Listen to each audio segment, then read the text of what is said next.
போதும் போதும் போதும் போதும். Yeah okay. தம்பி, தோசை உங்களுக்கு பிடிச்சிருக்கா? யா. என்ன தோசை இது? பார்க்கவே ரொம்ப வித்தியாசமா இருக்கு.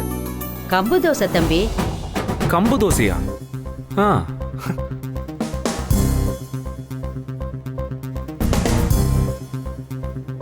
நல்லா இருக்கா? ஆ, நல்லா இருக்கு. அப்போ இது உங்களுக்கு பிடிக்கல. இனிமே இதை நான் செய்ய மாட்டேன். உங்களுக்கு பிடிக்கல இல்ல? ஓ, நான் சொன்னா கேக்குறியா அம்மாச்சி? நீ சூர்யா சார் சொன்னா மட்டும்தான் கேக்குற. இனிமே நீ என்ன பண்றனா, உனக்கு ஏதாச்சும் சொல்லணும்னா என்கிட்ட சொல்லு. நான் உன் அம்மாச்சி கிட்ட சொல்றேன். ம். இப்படி ஒண்ணுமன்னா உட்காந்து சிரிச்சு பேசி சாப்பிட்டு எவ்வளவு காலமாயிடுச்சு என்னம்மா? இப்பதாம்மா என் மனசு கொஞ்சம் நிம்மதியா இருக்கு. ஆமாப்பா, ஊர்ல பிரச்சனையாக இங்க வரும்போது எனக்கு மனசே கலங்கி ஒரு மாதிரி தான் இருந்துச்சு. இப்ப எல்லார் கூடவும் இப்படி பேசிட்டு இருக்கும்போது அப்பாடின்னு இருக்கு.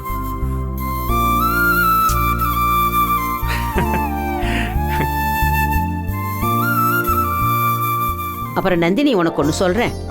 பக்கத்துலதான் வீடு இருக்கேன்னு பொசுக்கு பொசுக்குன்னு ஓடி வந்துட்டு இருக்க கூடாது. தம்பியோட வாழற பாத்தியா, அதுதான் உன் வீடு. அந்த மனசுல வச்சுக்க.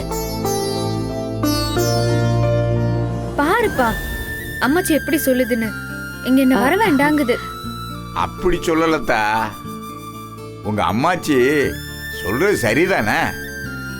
ம்.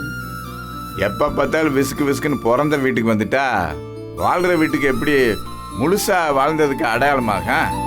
ம். இப்படி எல்லாம் சொல்லி அக்காவை வரவிடாம பாக்குறீங்களா நீங்க?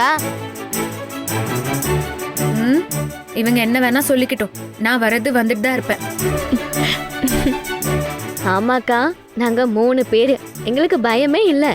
எங்களை யாரும் பயமுறுத்தவும் முடியாது.